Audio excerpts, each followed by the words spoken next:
नमस्कार दोस्तों, आपका स्वागत है आपके अपने YouTube channel Vidhi Judicial Academy में। मेरा नाम है Vijendra Verma and I am the director founder of the Vidhi Judicial Academy. We provide coaching for the judicial services exams and through this video we are trying to reach out you to provide you full professional exam oriented coaching for the judicial services and that is free of cost. Let's start section 50 पर आइए। section 50 dealing with what? Performance in manner। अब manner की बात करते हैं। and at time prescribed or sanctioned by the promisee। this is section 50। क्या कहते हैं साहब? The performance of any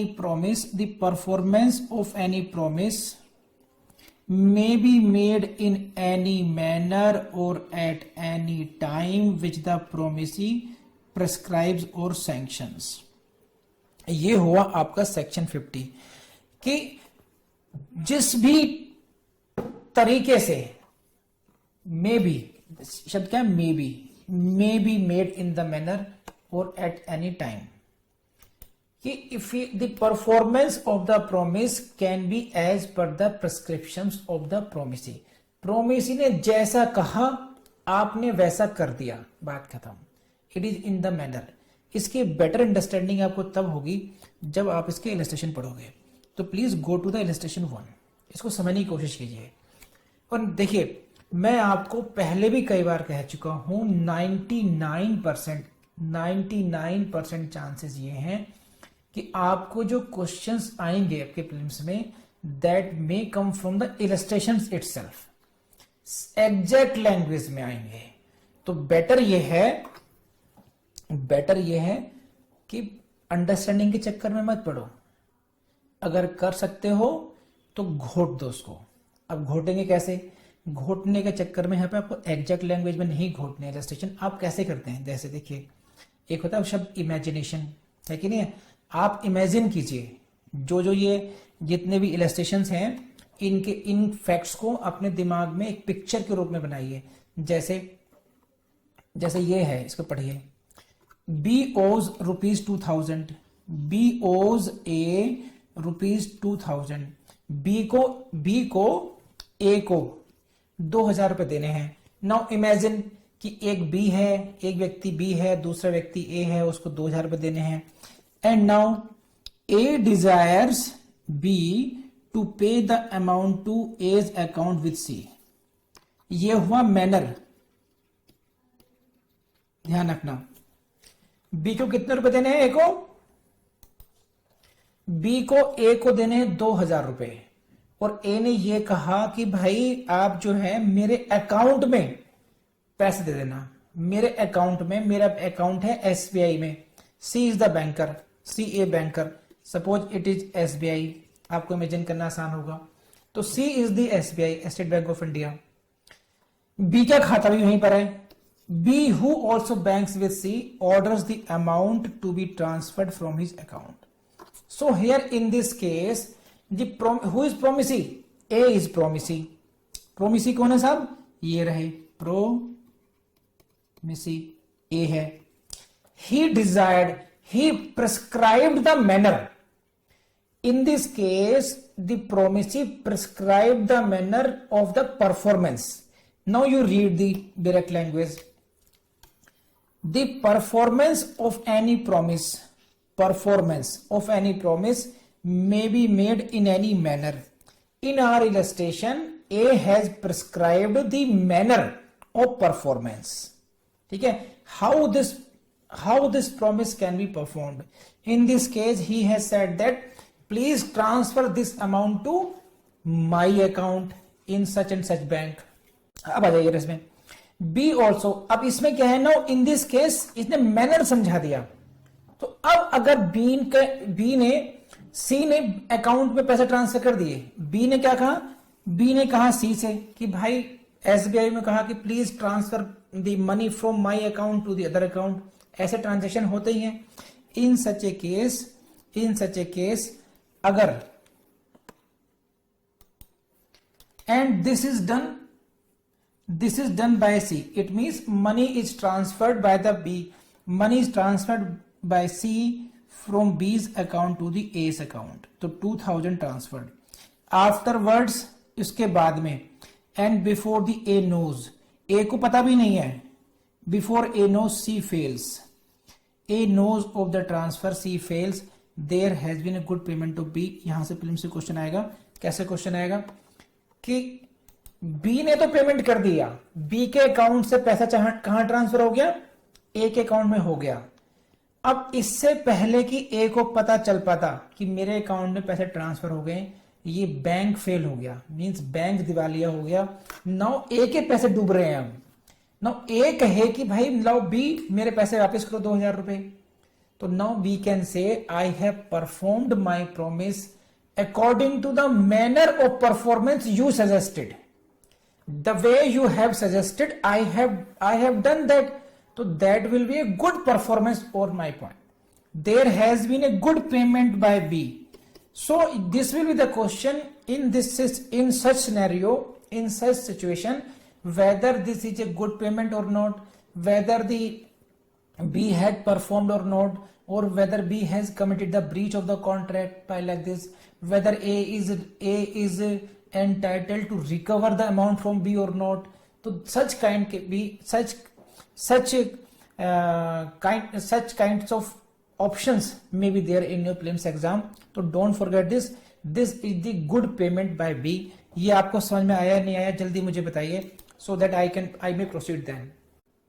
So this is the mandate of section 50. Section 50 ने सिंपली ये कहा है कि परफॉर्मेंस कैसे हो सकती है, किसी भी तरीके से, मैनर से और किसी भी टाइम पर, विच दी प्रोमिसी प्रिस्क्राइब्स और सैंक्शंस, जैसा प्रोमिसी कहे उसी तरीके से हो जाएगी, उसी समय पर हो सकती है। This is 50, section 50। Now come to illustration B. A and B are mutually indebted, एक दूसरे को कर्जा है, मुझे भी देना है आपको एंड आपको मुझे देना है। ए is supposed to give B some money, B is supposed to give to A. So it is the case of mutually indebted.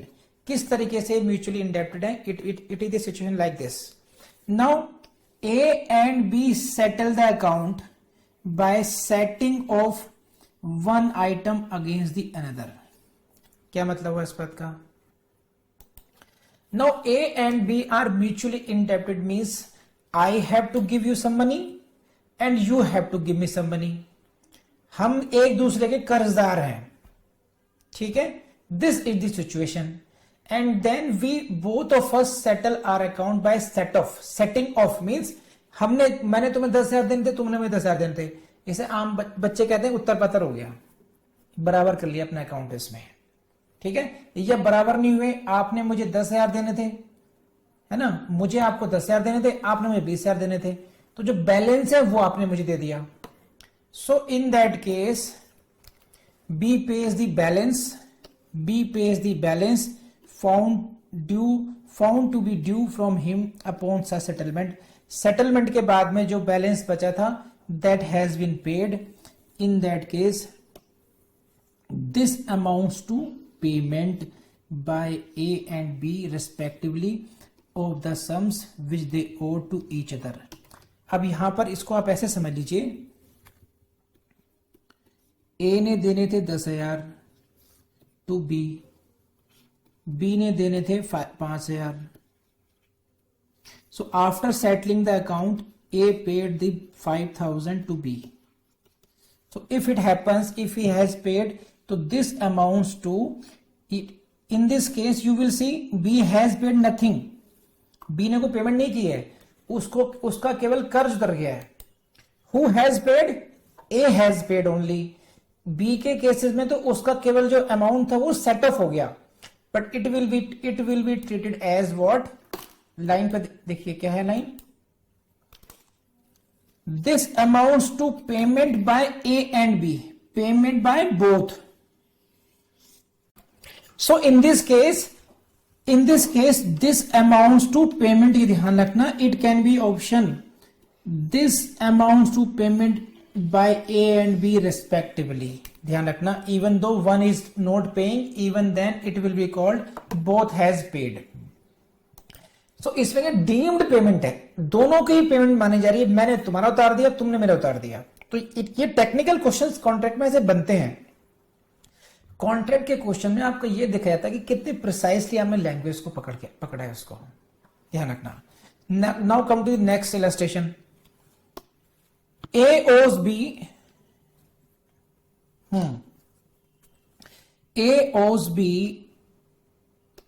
A owes B ₹2000. B accepts some of A's goods. यहां पर A की कुछ वस्तुएं ले ली गई, A's goods in reduction of the debt. The delivery of the goods operates as the part payment. ये ध्यान रखना बस, ये समझे। सपोज 2000 में था, 100,000 रुपीज के मैंगो सप्लाई कर दिए गए।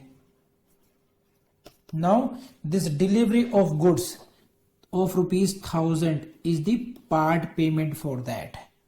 समझ में बताइए आपको। So again this is the manner. So section 50 says the manner of the performance may be suggested by the promisee, and if you do that, this is a valid performance. So in one case it was a transfer to my account, in other case this is the setting of the accounts, and this is a third illustration in which goods are, this is the case of part payment, goods are being supplied. ठीक। Next is D illustration. A desires B who owes him ₹100 to, ये बहुत important illustration है, ध्यान रखना, यहां से question आएगा। To send him a note of ₹100 by post. The debt is discharged. As soon as B puts into the post a letter containing the note duly addressed to A. यहां से question आएगा कि किस समय पर, as soon as, क्या case है।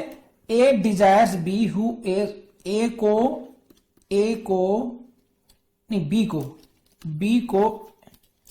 B ने पेमेंट करनी है A को। कितने रुपए, बहुत बड़ी रकम है, 100 रुपए रकम, 100 रुपए है, ठीक है। Be prescribe the manner of performance. You send me A note of ₹100 by post. आप मुझे 100 बाय पोस्ट भेज दीजिए नोट इसका। In that case, the performance is complete as soon as B puts into the post a letter containing that note. And यहीं से question आएगा, performance कब मान ली जाएगी? When the debt is discharged, when he puts the letter into the letter box. तो please let me know ये आपको section 50 समझ में आया या नहीं आया। तो these are the 46, 47, 48, 49, 55 सेक्शंस इनका पैक है। इसको आप मुझे बताइए समझ में आया या नहीं आया। So now come to next section 51। With these words हम लोग अपनी क्लास पढ़ाते हैं आगे। This is section 51 now. 51 नंबर बड़ा शुभ होता है। आइए 51 पर।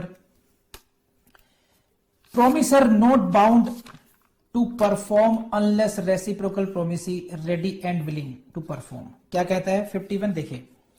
When a contract consist of reciprocal promises to be simultaneously perform, ध्यान कर लीजिए, इसे अंडरलाइन कर लीजिए, हाईलाइट कर लीजिए ब्रैकेट में अपने। This line is very important.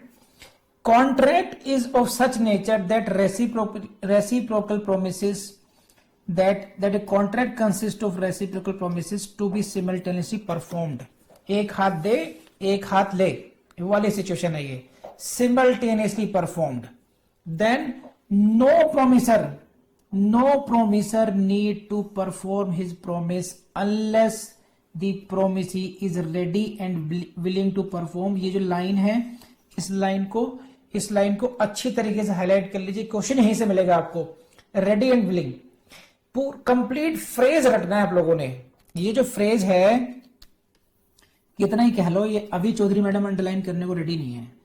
Ready and willing, she is not ready and willing to perform his reciprocal promise, ध्यान रखना। तो इस फ्रेज को अंडरलाइन कर लीजिए। अब मैं समझाता हूं तुम्हारा क्या है। इसको समझने के लिए पहले आप लोग इलस्ट्रेशन समझिए। What is this illustration? A and B contract that A shall deliver goods to B. A ने B को A to B goods supply करनी है, goods. A will supply goods to B to be paid for B on delivery. Amazon समझ लीजिए, Amazon will supply goods to you and it is what? Cash on delivery. Cash on delivery. To be paid. समझे? To be paid for by B on delivery. Now, A need not deliver the goods unless B is ready and willing to pay for the goods on delivery. देखो मैं बार बार कह रहा हूं आपसे, इसमें ये शब्द ना ready and willing, वो इन्हीं फ्रेजेस में सिर्फ शब्दों की माया है, समझे? Law is the game of words only, शब्दों का खेल है बस ये। तो ये जो शब्द यहां पर दिए हैं बेयर एक्ट के इलस्ट्रेशन में या बेयर एक्ट में, कि जब तक कि दूसरी party B is ready and willing to pay, जब तक वो रेडी ना हो, विलिंग ना हो, तब तक इसको भी अपनी गुड्स की डिलीवरी करने की आवश्यकता नहीं है। इसी फ्रेज से आपको क्वेश्चन आएगा। अब मैं दोबारा पढ़ता हूं आपके लिए direct language only for you. In this case what is important, section कौन सा है? 51। What is important in this case? Reciprocal promises are to be simultaneously performed. This is very important. Reciprocal promises समझते हैं, पढ़ रखा है हम लोगों ने, समझ रखा है। मींस हमने एक दूसरे के प्रति जो वादे कर रखे हैं, दोज आर रेसिप्रोकल प्रोमिसेस। और यहां पर जितने भी शादीशुदा लोग बैठे हुए हैं वो समझ सकते हैं, 7 फेरों पर आप करते हैं, मैं ऐसा करूंगी, मैं तुम्हारा हमेशा कहना मानूंगी, मैं तुम्हारा हमेशा ख्याल रखूंगा। Reciprocal promises, these are the reciprocal promises. ऐसे कॉन्ट्रैक्ट में है। डिलीवरी में क्या हुआ कि मैं तुम्हें गुड्स डिलीवर करूंगा, तुम मुझे पेमेंट करोगे। तो these are the delivery of goods and the payment for the goods. These are reciprocal promises. Now, what is the special in this case? These are to be simultaneously performed. इसमें ये नहीं कि first of all you will pay me and then I will deliver the goods. वो situation दूसरी होती। यहां पर क्या है कि एक ही साथ होना है काम, एक हाथ दे एक हाथ ले, simultaneously performed, to be simultaneously performed. In that case, if this is the situation, what will be the what the law says about that? No promiser need to perform his promise. कि promisor को delivery of goods करने की तब तक जरूरत नहीं है जब तक कि अदर पार्टी प्रोमिस यानी कि is ready and willing to perform his part. जब तक वो अपना पार्ट के लिए रेडी नहीं है तब तक आपको भी डिलीवरी करने की जरूरत नहीं है। समझे कि नहीं? So in that case, in our example, which I have seen, A need not to deliver the goods unless B is ready and willing. Similarly, B need not to pay for the goods unless A is ready and willing to deliver them on payment. तो इन शब्दों को मत भूलना कि what he will have to see, he will have to see whether the other party is ready and willing or not. हो जाएगा साहब? Now come to the next illustration B. This is illustration B. A and B contract that A shall deliver goods to B. Same contract at a price to be paid by installments. This is the special thing highlighted. Now in this case, price is to be paid by installments, and this is agreed that first installment is to be paid on delivery. जो पहली instalment है, पहली जो किस्त है वो delivery पर करनी है। So this is the first installment. Condition हो गया that A need not deliver unless B is ready and willing to pay the first instalment. जब तक कि वो फर्स्ट इंस्टॉलमेंट के लिए रेडी एंड विलिंग नहीं है तब तक उसको गुड्स को डिलीवर करने की आवश्यकता नहीं है। Similarly, B need not to pay first installment unless A is ready and willing to deliver the goods on payment of the first installment. So this is, I believe कि आपको समझ में आया होगा। बताइए ये इलस्ट्रेशन समझ में आया या नहीं आया आपको? A and B सेक्शन 51 के इलस्ट्रेशन समझ में आए या नहीं आए? जल्दी बताइए। अब आ जाइए क्वेश्चन पर। Select your answer to these items using the codes assertion and reasoning. When contract consists of reciprocal promises to be simultaneously performed, समझे? No promiser need perform his promise unless the promisee is ready and willing to perform his reciprocal promise. अब ये complete section 51 है। अब मुझे कोई विद्वान व्यक्ति ये बता दे कि जब तक सेक्शन 51 की कॉन्सेप्ट क्लैरिटी नहीं होगी इस क्वेश्चन को करेंगे कैसे सही? वेदर असर्शन इज करेक्ट और नॉट पता कैसे चलेगा? असर्शन रीजनिंग के जो क्वेश्चंस हैं बहुत टिपिकल होते हैं, उसमें they such kind of questions need concept clarity of very very high degree, clearest understanding of the questions. तो see in this case section 51 language पूरी इनकॉर्पोरेट कर दी इन्होंने असर्शन। तो whether this assertion is correct और not, it is correct. कैसे करेंगे exam में यार? एग्जाम में जैसे ही आपको ये लैंग्वेज मिल जाए टू बी सिमिल्टेनियसली परफॉर्म, तुरंत आपका दिमाग जाना चाहिए भैया सेक्शन 51 आ गया, सेक्शन 51 आ गया, ठीक है। And then please come to reasoning. Too much rise in prices, prices में यानी कि कीमतों में बढ़ोतरी हुई, टू मच एक या स्ट्राइक्स हो जाएं, हड़ताल हो जाएं, non availability of raw materials form the subject matter of frustration of contract. Actually section 56 का कॉन्सेप्ट है फ्रस्ट्रेशन ऑफ कॉन्ट्रैक्ट का, है ना। तो यहां पर ध्यान रखना कि सेक्शन 56 में section 56 deals with the impossibility, frustration of the contract because of the impossibility. जब कोई कॉन्ट्रैक्ट इम्पॉसिबल हो जाए परफॉर्मेंस उसकी, तो उसे कहते हैं frustration of contract, that contract becomes, that agreement becomes void.